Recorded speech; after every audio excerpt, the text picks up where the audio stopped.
Hello everyone, welcome back to guiding learner. मैंने हिंदी की जो पीवाईक्यू सीरीज थी वो एंड कर दी थी, बट जो हमने फर्स्ट चैप्टर किया था पत्र लेखन का और जो उसमें हाइलाइट्स किए थे उसके नोट्स मैंने ऑलरेडी बना लिए थे। तो इस वीडियो में हम पत्र लेखन को रिवाइज करने वाले हैं with the notes we have made from the PYQs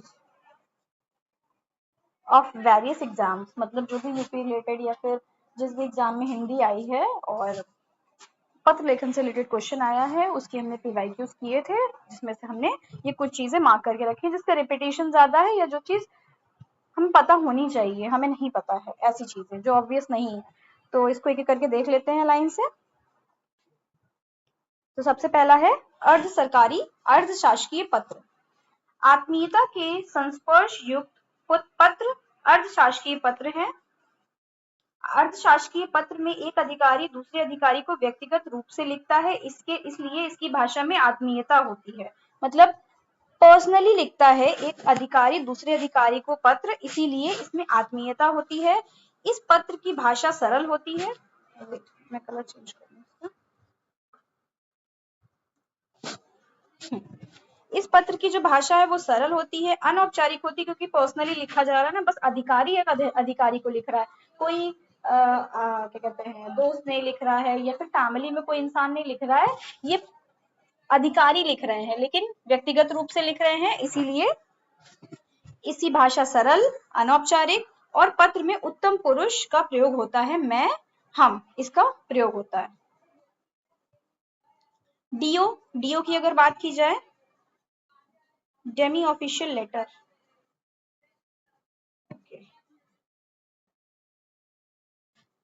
do जो है उसका पूरा रूप क्या होता है, पूर्ण रूप demi official letter. DO letter अर्धशासकीय पत्र होता है। तो ये अर्धशासकीय पत्र की हम बात कर रहे थे, इसीलिए ये एक कॉलम में कर दिया मैंने, ठीक है। तो डीओ भी एक अर्धशासकीय पत्र होता है। यह सरकारी पत्र का एक उपभेद है। ये सरकारी पत्र का एक टाइप है। जब किसी आवश्यक कार्य की ओर संबंधित अधिकारी का ध्यान तुरंत आकृष्ट करना हो, सरकार के किसी आदेश का पालन शीघ्रता से कराना हो, किसी विभाग से कोई जानकारी अविलंब लेना हो, तब अर्धशासकीय पत्र भेजे जाते हैं। तो अर्धशासकीय पत्र कब भेजे जाते हैं? जब किसी से आवश्यक कोई काम तुरंत करवाना हो, या फिर कोई आदेश का पालन शीघ्र करवाना हो, जल्दी करवाना हो, या फिर जानकारी लेनी हो, तो अर्धशासकीय पत्र भेजे जाते हैं। और इसको हमने देख लिया कि इसकी भाषा सरल अनौपचारिक और उत्तम पुरुष का प्रयोग होता है। इन पत्रों में औपचारिकता का पालन नहीं किया जाता है, तो अनौपचारिक होते हैं।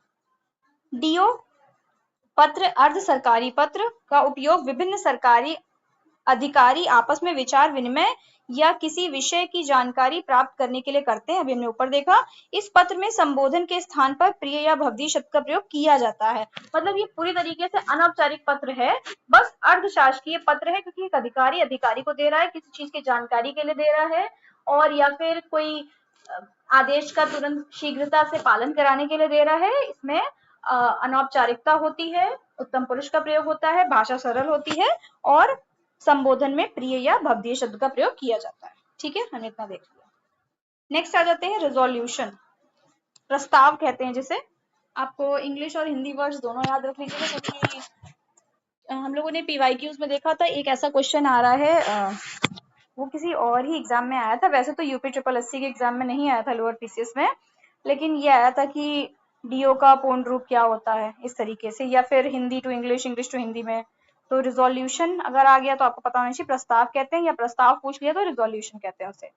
नीति के महत्वपूर्ण मामलों जैसे कि औद्योगिक लाइसेंस नीति में सरकार के निर्णयों को सार्वजनिक घोषणा करने के लिए रिजोल्यूशन प्रस्ताव का उपयोग किया जाता है। नियुक्ति, नियम, आदेश, छुट्टी, प्रशिक्षण तथा स्थानांतरण आदि की सरकारी छुट्टी को अधिसूचना या विज्ञप्ति कहते हैं। तो इसमें दो चीजें हो गई। यहां तक तो है प्रस्ताव के बारे में कि नीति के महत्वपूर्ण मामले जैसे कि औद्योगिक लाइसेंस नीति, उसमें सरकार के निर्णयों को सार्वजनिक घोषणा करने के लिए, मतलब सरकार का जो डिसीजन है वो सबको इन्फॉर्म करने के लिए क्या निकाला जाता है, रिजोल्यूशन यानी कि प्रस्ताव। और अगर नियुक्ति या नियम या आदेश, छुट्टी, प्रशिक्षण या स्थानांतरण की सूचना हो तो उसे हम क्या कहेंगे, अधिसूचना और विज्ञप्ति। केंद्र सरकार में आधिकारिक संचार के लिए लिखित संचार के 11 रूपों का उपयोग किया जाता है। तो ये आपको याद रखना है कि कितने रूपों का उपयोग किया जाता है, 11 रूपों का उपयोग किया जाता है केंद्र सरकार में आधिकारिक संचार के लिए, लिखित संचार के। ठीक है, अधिसूचना पे आ जाते हैं। अभी हमने अधिसूचना देखा कि किस किस चीज में अधिसूचना का उपयोग होता है, आगे भी देख लेते हैं। भारतीय गजटों में प्रकाशित सरकारी नियम, भारतीय गजटों में प्रकाशित सरकारी नियम, आदेश आदि की सूचना के प्रसंग में होता है। फिर से पढ़ लेते हैं एक बार। अधिसूचना भारतीय गजटों में प्रकाशित सरकारी नियम, आदेश आदि की सूचना के प्रसंग में होता है। ठीक है, तो अधिसूचना किस चीज के लिए होती है? भारतीय गजट में जो प्रकाशित नियम या आदेश होते हैं उसकी सूचना के लिए होता है। अधिसूचना में प्रत्येक विभाग के लिए विशिष्ट विषय निश्चित होता है, अर्थात प्रकाशनार्थ सामग्री का पूर्ण विवरण आवश्यक है कि वह किस भाग में प्रकाशित होनी है। तो अधिसूचना में ये जरूरी है कि ये मेंशन हो कि वो किस भाग में प्रकाशित होनी है। अधिसूचना के संदर्भ में देखिए, अधिसूचना में क्या क्या आता है? सामान्यतः यह गजट में प्रकाशित होती है, इनमें प्रेषक का उल्लेख नहीं होता है। तो ये ऐसा क्वेश्चन था ना कि अधिसूचना के संदर्भ में कौन सा कथन गलत है, तो ये वाला गलत हो गया। लिखा था इसमें कि इनमें प्रेषक का उल्लेख होता है, तो उसमें प्रेषक का उल्लेख नहीं होता है। ये एक तरीके से सूचना है, तो कौन भेज रहा है उससे नहीं मतलब, क्योंकि सरकारी गजट में ही आ गई तो गवर्नमेंट की तरफ से ही हो गई। ये राष्ट्रपति अथवा राज्यपाल की ओर से जारी की गई मानी जाती है, मतलब कोई भी जारी करे इसको, लेकिन राष्ट्रपति या फिर राज्यपाल की ओर से जारी की गई ही मानी जाएगी, क्योंकि गवर्नमेंट की तरफ से आ रही है। इसे विज्ञप्ति भी कहा जाता है, वो तो हमने अभी देख लिया कि अधिसूचना को विज्ञप्ति भी कहते हैं। तो अगर इसमें नियुक्ति, नियम, आदेश, छुट्टी, प्रशिक्षण या स्थानांतरण के बारे में है तो इसमें प्रेषक का उल्लेख नहीं होगा। आगे देख लेते हैं सरकारी कार्यालयों में। ओके, सरकारी कार्यालयों में लिखे जाने वाले पत्रों में अभिवादन, सादर, नमस्ते लिखा जाना चाहिए। तो सरकारी कार्यालय को जो पत्र लिखते हैं उसमें अभिवादन क्या होना चाहिए? सादर, नमस्ते। यह सही, अरे ये सही नहीं है, ये स्टेटमेंट सही नहीं है, क्योंकि सरकारी कार्यालयों में लिखे जाने वाले पत्रों में अभिवादन भवदीय लिखा जाना चाहिए। ओके, सादर नमस्ते अनौपचारिक में लिखा जाता है, औपचारिक में नहीं। सरकारी कार्यालयों को पत्र जो भेजे जाते हैं वो औपचारिक होते हैं, तो उसमें भवदीय लिखा जाना चाहिए।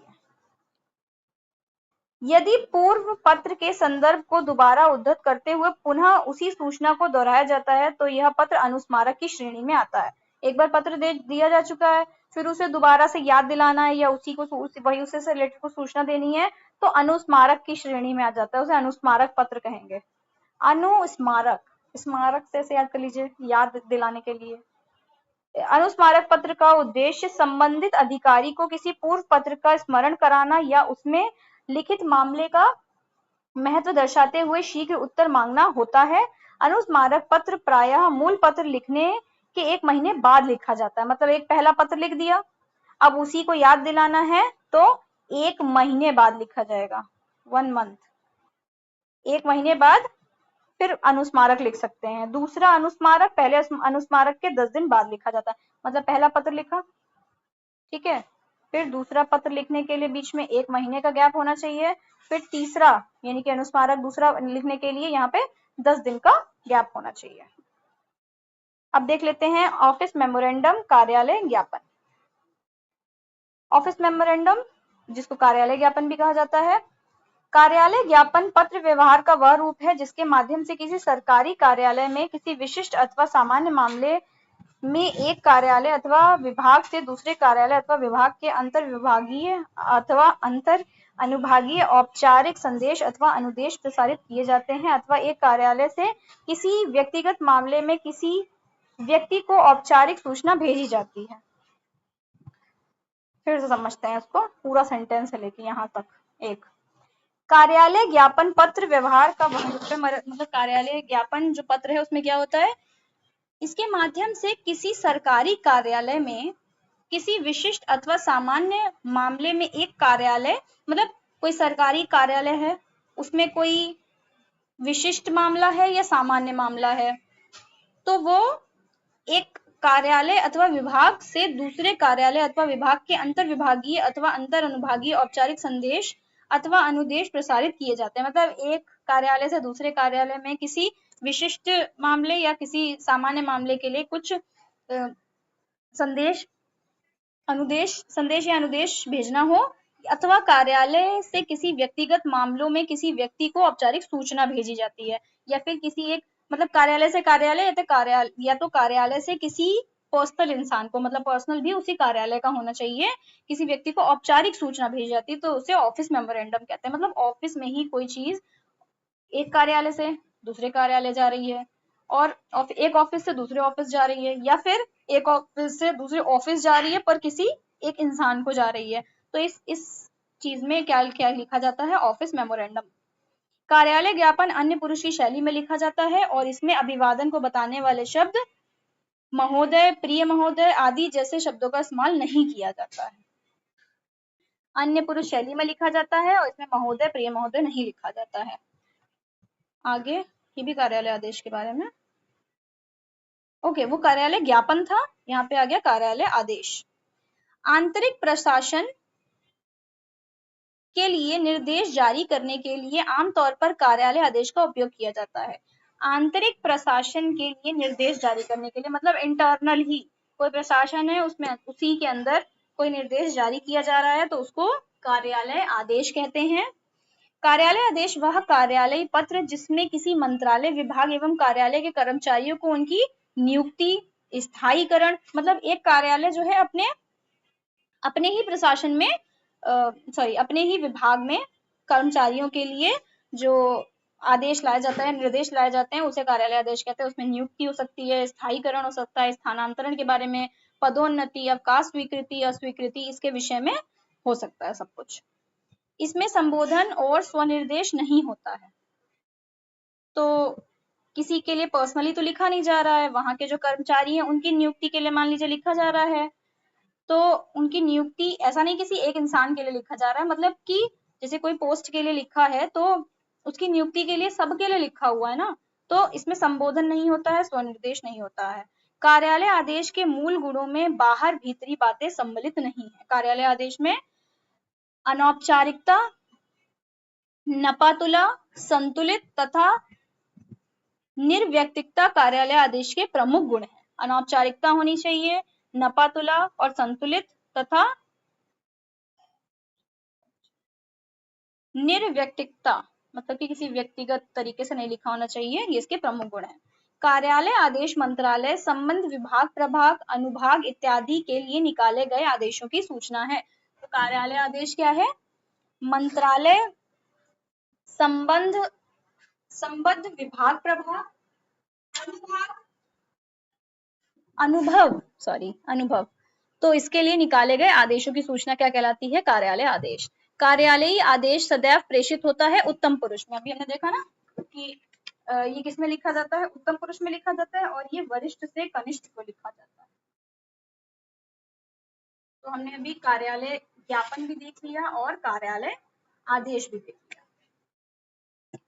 आगे आ जाते हैं। अब क्या है? संभरक। मुख्य बिजली के बल्बों के ऑर्डर के निरस्तीकरण की सूचना देने के लिए संभरक, सप्लायर को पत्र लिखा जाना चाहिए। शासकीय पत्र में पत्र संख्या के नीचे बाईं ओर प्रेषक पदाधिकारी का नाम, पदनाम लिखा जाता है। किस ओर लिखा जाता है आपको ये भी याद रखना है, क्योंकि ये भी क्वेश्चंस आते हैं कि बाईं ओर लिखा जाता है, क्या चीज दाईं ओर लिखा जाता है। तो शासकीय पत्र हो अगर, उसमें पत्र संख्या के नीचे बाईं ओर, पत्र संख्या है उसके नीचे बाईं ओर, मतलब इस ओर बाईं ओर प्रेषक पदाधिकारी का नाम और पदनाम लिखा जाता है। अपने कार्यालय से अनुभव प्रमाण पत्र लेने के लिए किसे आवेदन पत्र लिखेंगे? अगर किसी को अपने कार्यालय से अनुभव प्रमाण पत्र चाहिए है तो वो किसे लिखा जाएगा? व्यवस्थापक महोदय को।